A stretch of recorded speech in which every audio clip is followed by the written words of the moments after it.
안녕하세요. 오늘은 고려의 대외관계에 대해서 볼게요.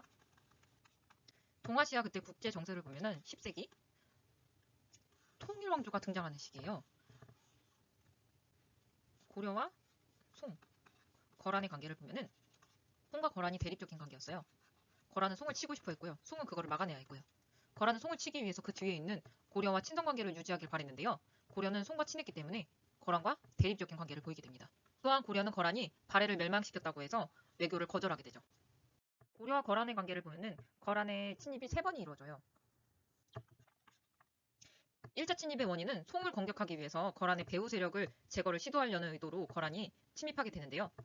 이때 외워주셔야 될 건 서희의 외교 담판입니다. 이때 서희가 앞에 나가서 거란아, 우리 이름이 왜 고려인지 아니?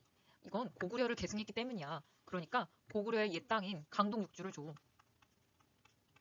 그러면 너희랑 송이랑 싸울 때 나서지 않을게. 이래서 강동 6주를 획득하게 되는 거예요. 서희가 말빨이 대단했죠. 말로 단판을 지어서 외교 단판이라고 하죠. 말빨로 강동 6주를 그냥 획득하게 돼버린 거죠.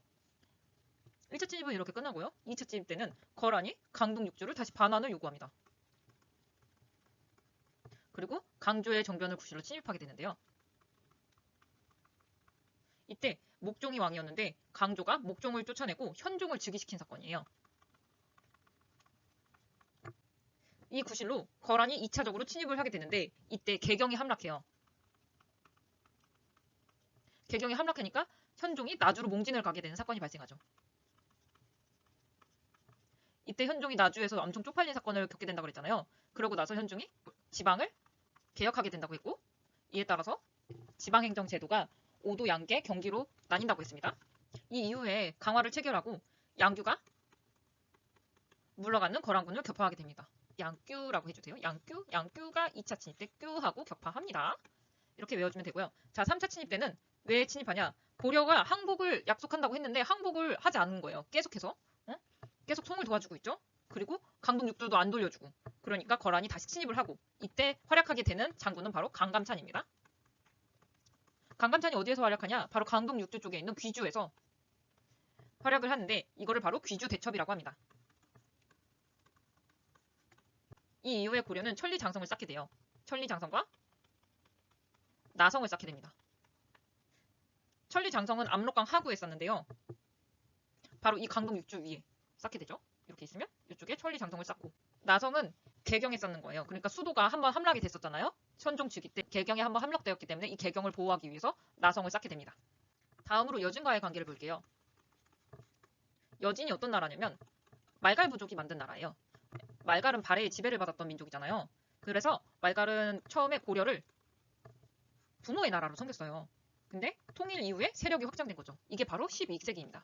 12세기 여진이 성장해요. 여진이 12세기에 통일을 하면서 성장을 하게 되는데 12살 초딩이 성장했다고 생각하면 됩니다.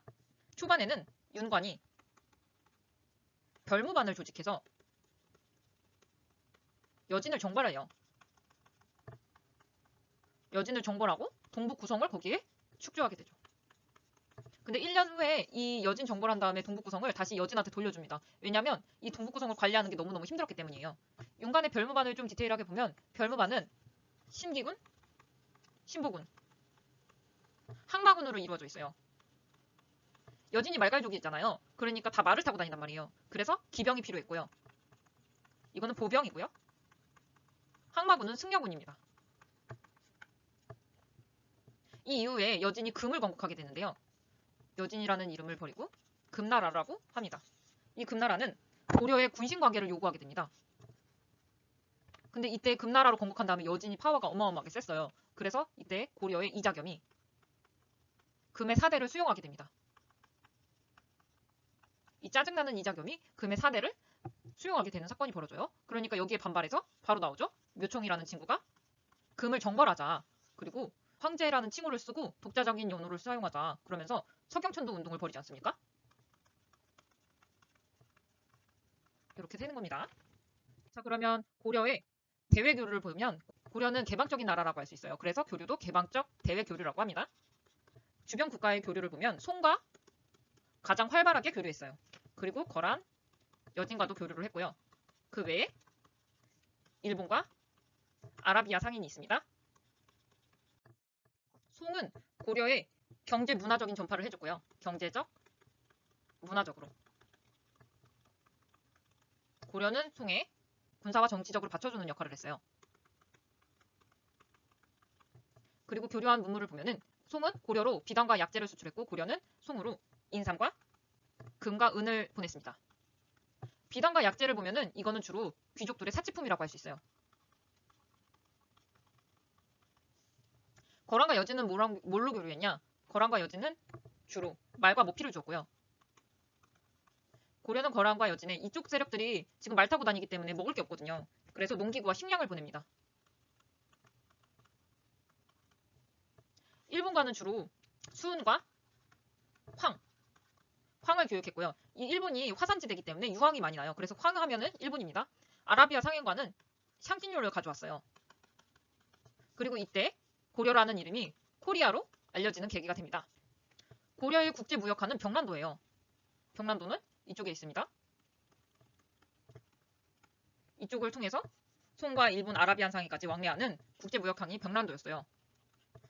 신라와는 다르게 신라는 울산항이었죠. 이거는 통일신라 때고 고려는 병란도라고 외워주셔야 됩니다. 자, 그럼 오늘 여기까지 해볼게요.